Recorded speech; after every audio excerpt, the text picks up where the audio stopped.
దేవుని అతి పరిశుద్ధమైన నామానికి స్తోత్రాలు, వందనాలు చెల్లిస్తున్నా. ఈరోజు వాక్యంలో యోహాను రాసిన 3వ పత్రిక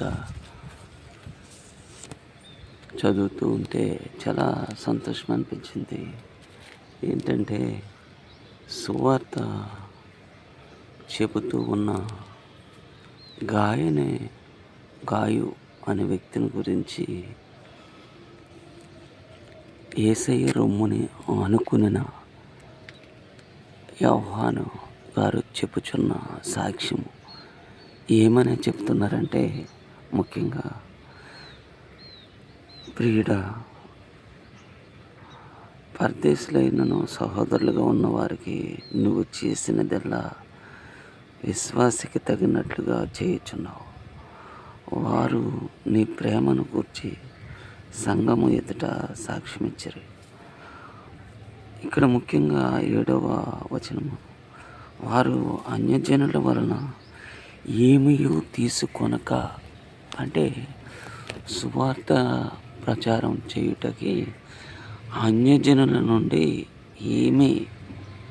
ఏమీయూ తీసుకొనక ఆయన నామము నిమిత్తము బయలుదేరిరి. అంటే ఇక్కడ దేవుని దయ వల్ల ఏంటంటే, అన్యజనుల నుండి గాయు అని ఆయన తీసుకోలేదు. నాకు సంతోషకరమైన విషయం ఏమిటంటే, ఇక్కడ అన్యజనులే కాదు, విశ్వాసుల నుండి కూడా మేము ఏమీ తీసుకోకుండా సువార్త సేవకి వెళ్ళడం, సువార్త సేవలో వాడబడ్డం చాలా సంతోషం అనిపిస్తూ ఉందన్నమాట. వారు అన్యజనుల వలన ఏమీ తీసుకొనక ఆయన నామము నిమిత్తము బయలుదేరికి కనుక దేవునికి తగినట్టుగా నీవు వారిని సాగనంపిన ఎడల నీవు యుక్తముగా ఉండును. అదే వారి చేయుచున్న పరిచర్యకి సహకరిస్తే యుక్తంగా ఉంటుందని చెబుతూ ఉన్నారు.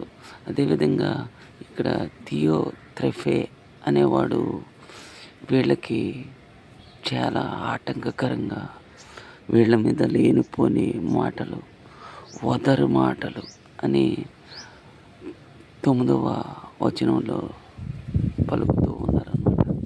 అంటే సంబోధిస్తూ ఇక్కడ బయలుపరిచారు.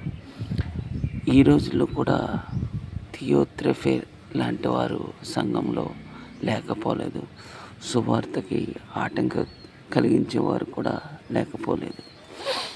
దేవుడు ఈ వాక్యముని దీవించినగాక. ఆమేన్.